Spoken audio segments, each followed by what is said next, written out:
Hello my dear second year students, ఈ video మీకోసమే. మీకు సెకండ్ ఇయర్లో మరి శబ్దాలలో భవ శబ్దం గురించి ఈరోజు టాపిక్లో వివరించుకుందాం. మరి నా వీడియో కనుక మీకు నచ్చినట్లయితే లైక్ చేయండి, షేర్ చేయండి, సబ్స్క్రైబ్ చేసుకోండి. మరి శబ్దాలలో మనకి పుంలింగ శబ్దాల్లో మూడవ శబ్దమైనటువంటి భవత్ శబ్దం. భవత్ అంటే మీరు, నీవు అనేటువంటి అర్థంలో చెప్తామండి. ఈ శబ్దాన్ని ఎలా పలకాలి, ఎలా రాయాలి, ఇందులో ఎక్కడెక్కడ తప్పులు రాయవచ్చు అనేటువంటి విషయాలన్నీ కూడా ఈరోజు మనము ఈ వీడియోలో చెప్పుకుందాం అన్నమాట. ఇది భవత్ శబ్ద. భవత్ అని వాళ్ళు ఇస్తారు. సో ఎన్ని ఉన్నటువంటి అక్షరాన్ని బట్టి మనం ఇది తకారాంత పుంలింగ భవత్ శబ్ద అని చెప్పేసి రాయాలి. తకారాంత పుంలింగ భవత్ శబ్ద.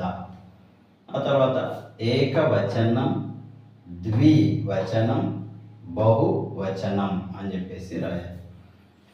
తర్వాత ఫస్ట్గా మనము భవత్తులోంచి భవాన్ అంటే ఈ భవాన్ అనేటువంటి పదం నుంచి భవ తయారవుతుంది.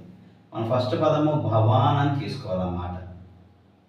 తీసుకొని భవాన్, భవంతో, భవంతః. భవాన్, భవంతో, భవంతః ప్రథమా విభక్తి. హే భవాన్, హే భవన్ అనొచ్చు, హే భవాన్ అనొచ్చు. హే భవంతో, హే భవంతః, హే భవాన్, హే భవంతో, హే భవంతః. ऐसे विसर्ग ఉండాలి.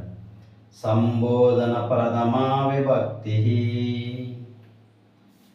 భవంతం, భవంతో, భవతః. ఇక్కడ భవతః అనేది వస్తుంది. ఇక్కడి నుంచి భవత అనేటువంటి మోడల్ స్టార్ట్ అవుతుంది అన్నమాట. మనకి అన్ని శబ్దాలు ఒకేలాగా ఉంటాయి. అయితే ఈ శబ్దంలో భవాన్తో ఇక్కడ దాకా వస్తుంది. ఆ తర్వాత భవ శబ్దంతో మొత్తం అంతా కూడా శబ్దం అంతా కూడా ఉంటుందన్నమాట. సో భవతః ద్వితీయా విభక్తి. భవత, భవద్భ్యాం, భవద్భిః. దాకి హల్సవన్ ఇవ్వాలి ఖచ్చితంగా. దా అనేది రాసి హల్సవన్ గీత ఇవ్వాలి. బ్యామ్ అనేటువంటి దాని కింద మా కింద ఖచ్చితంగా హల్సవన్ గీతలు ఉండాలి. జాగ్రత్త చూసుకొని రాసాము. భవద్భిః. భవత, భవద్భ్యాం, భవద్భిః అని రాయాలి.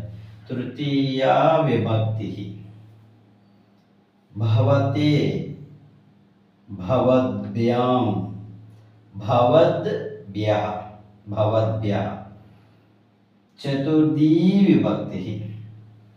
భవతః, భవద్భ్యాం, భవద్భ్యః. పంచమీ విభక్తి. ఇది భవతః, భవద్భ్యాం, భవద్భ్యః. పంచమీ విభక్తి. భవతః, భవతోః, భవతాం. షష్ఠీ విభక్తి. భవతి, భవతోః, భవత్సు. భవతి, భవతోః, భవత్సు. సప్తమీ విభక్తి. మరి ఈ శబ్దంలో మనము తప్పు రాయడానికి అవకాశం ఉండేది. ఫస్ట్ నుంచి చాలామంది భవత్ అని చెప్పేసి తప్పు రాస్తుంటారు. ముందు దీనిలో చూసుకోవాలి. తకారాంత విసర్గలు ఖచ్చితంగా ఉండాలి. పుంలింగ పైన డాట్ ఉండాలి.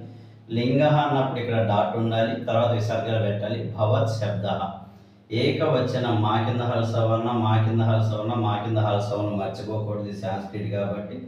ఇంకా భవంత అన్నప్పుడు విసర్గాలు మర్చిపోకూడదు. భవద్భ్యాం అన్నప్పుడు దా కింద హల్సవర్ణ, బ్యాం కింద హల్సవర్ణ జాగ్రత్తగా ఉండాలి. ఇక్కడ బిహి బ్యహ బ్యహ. ఇది మనం బ్యాం బ్యాచ్ అంటాం. బ్యాం బ్యాం బ్యాం, బిహి బ్యహ బ్యహ.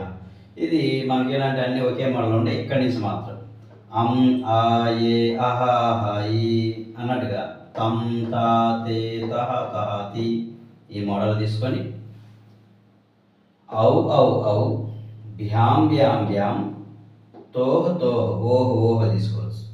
తహ తహ తహ, బిహి బ్యహ బ్యహ తాం సు. ఈ విధంగా షార్ట్కట్లు కూడా మీరు గుర్తుపెట్టుకోవచ్చు. ప్రథమ విభక్తి సంబోధన. ఈ భక్తులన్నిటి కూడా అన్ని దీర్ఘాలు ఇవ్వాలి, ఒక్కడ కూడా హ్రస్వం అనేది ఇవ్వకూడదు.